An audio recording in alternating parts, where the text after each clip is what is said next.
আপনি কি কখনো ভেবে দেখেছেন বিরিয়ানির হাঁড়িতে লাল কাপড় দেয় কেন? কখনো চিন্তা করেন না। যদি চিন্তা করতেন তো অবশ্যই বলতে পারতেন। বিসমিল্লাহির রহমানির রহিম। সম্মানিত দর্শক শ্রোতা, আসসালামু আলাইকুম। আপনাদের সবাইকে আন্তরিক শুভেচ্ছা জানাচ্ছি জানা বিষয় চ্যানেলের পক্ষ থেকে। বরাবরের মতো আজও আমি আপনাদের সম্মুখে হাজির হয়েছি একটি অজানা এবং কৌতূহল বিষয় নিয়ে। আজকে আমরা আলোচনা করব দোকানদাররা বিরিয়ানির হাঁড়িতে লাল কাপড় দেয় কেন। যদি আপনি জানতে চান এবং বুঝতে চান তাহলে ভিডিওটি না টেনে শেষ পর্যন্ত দেখুন। চলুন তাহলে মূল আলোচনায়। দোকানদাররা বিরিয়ানির হাঁড়িতে লাল কাপড় দেওয়ার কারণ এবং ইতিহাস আজকে আমরা আলোচনা করব।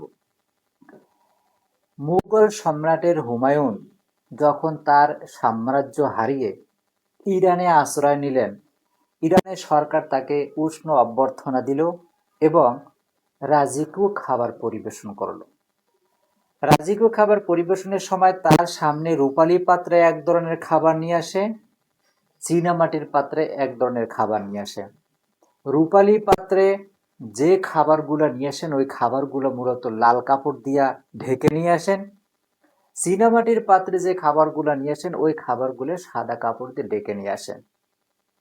এই পরিবেশনটা দেখে হুমায়ুন অত্যন্ত মুগ্ধ হলেন এবং তিনি মনে মনে চিন্তা করলেন, এই পদ্ধতি আমি আমার ভারতীয় উপমহাদেশে প্রচলন করব যদি আমি আমার সাম্রাজ্য ফিরে পাই। তাহলে মুঘল সম্রাট সেই হুমায়ুন আবার যখন সাম্রাজ্য ফিরে ভারতীয় উপমহাদেশে আসলেন তখন থেকেই এই প্রচলনটা আবার শুরু করলেন।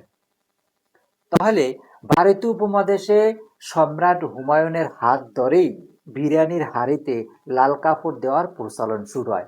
এটা মূলত ১৬২৮ থেকে ১৬৫৮ সালের ভিতরে যে কোনো সময় আর কি, নির্দিষ্ট সালটা মানে বলা যায় না, কারণ ইতিহাসবিদরা বা ইতিহাস নির্দিষ্ট সালটা আহ, দিতে পারেনি, এই জন্য নির্দিষ্ট সালটা বলতে পারতেছি না। তবে ১৬২৮ থেকে ১৬৫৮ সালের ভিতরে।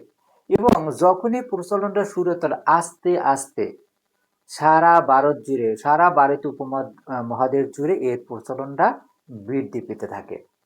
এখন এই লাল কাপড় কেনই বা ইরানিরা দিল এবং মুঘল সম্রাট হুমায়ুন কেনই বা এটা প্রচলন করলো? তাহলে লাল কাপড়ের এমন কি আছে যে বিরিয়ানির হাঁড়িতে লাল কাপড় দিতে হবে? হুমায়ুন চিন্তা করলো যে সে তো একজন সম্রাট, তাকে রাজকীয় পরিবেশে যখন খাবারটা দিল, রাজকীয় পরিবেশে খাবারের সময় যখন লাল কাপড় দিল, তখন এই লাল কাপড়ের মূল্যটা তার কাছে অনেক বেড়ে গেল এবং সে এটার মূল্য দিতে শুরু করলো। এখন ইরানিরা বা লাল কাপড়টা কেন দিল? তারা দিল এই অর্থে যে লাল কাপড় ঘন হওয়ার কারণে পাতিলের যে অথবা পাত্রের যে বাষ্পটা, যে গরমটা, যে উষ্ণটা, ওটা মানে চারদিকে ছড়িয়ে মানে পড়ে না।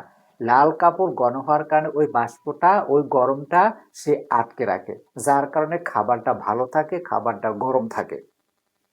এখন আবার অনেক ক্ষেত্রে দেখা যায় কোনো কোনো লাল কাপড়টা মাঝ বরাবর থেকে শেষ পর্যন্ত দেয়, আবার অনেকে উপর থেকে কান্দা থেকে, আমরা যাকে যেটা বলি কান্দা থেকে দেয়, কারণ ওইখান থেকে যদি দেয় আর ঢাকনা দিয়ে যদি ঢেকে রাখে তাহলে ভিতরের গরমটাও বাইরে যেতে পারে। আমরা যখন ঢাকনা তুলবো তখন ভিতরের যে একটা বাষ্প থাকে, হ্যাঁ, জলীয় কণা থাকে ঢাকনার সাথে, ওইটাও খাবারের ভিতরে পড়তে পারে না। খাবারটা সুস্বাদু থাকে, খাবারটার আসল স্বাদ বজায় থাকে এবং খাবারটা গরম থাকে। এই কারণেই দোকানদাররা ব্যবহার করে এবং এর পিছনে আরো কারণ আছে। কারণ হইল যখনই এইটা প্রচলন হওয়া শুরু হয়, মানে শুরু হলো, তখনই ক্রেতারা যদি কোনো দোকানে বিরিয়ানির হাঁড়িতে লাল কাপড় থাকতো তখন তারা দূর থেকে বুঝতে পারতো যে ওই দোকানে বিরিয়ানি আছে এবং আমরা গেলেই খেতে পারবো। আর হাঁড়িতে যখনই লাল কাপড় দেওয়া থাকবে তখনই বলতে হবে না এই হাঁড়িতে কি, কারণ এটা একটা ট্রেডমার্ক হয়ে গেছে, একটা চিহ্নিত হয়ে গেছে যে লাল কাপড় থাকলেই এখানে বিরিয়ানি আছে। এটা দূর থেকে চোখ আকর্ষণ করে।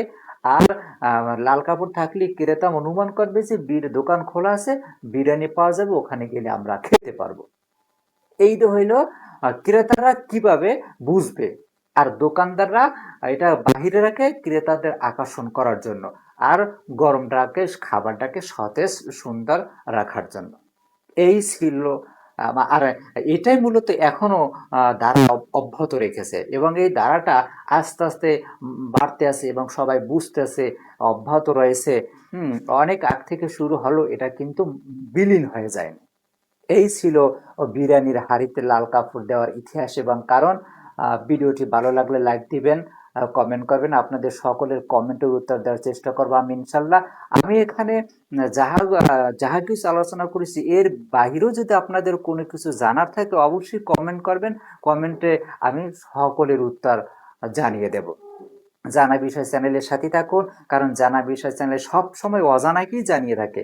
জানা বিষয় চ্যানেল সবসময় তথ্যভিত্তিক, সুন্দর, বাস্তব, সহজ সরল, যুক্তিগত, সম্মানজনক আলোচনা করে, কিন্তু এক্ষেত্রে আপনাদের সহযোগিতা আমার একমাত্র কাম্য। সকলে সুস্বাস্থ্য কামনা করে এবারের মতো বিদায় নিচ্ছি। আল্লাহ হাফেজ। দেখা হবে পরবর্তী কোনো ভিডিওতে, ততক্ষণ পর্যন্ত আমাদের সঙ্গেই থাকুন।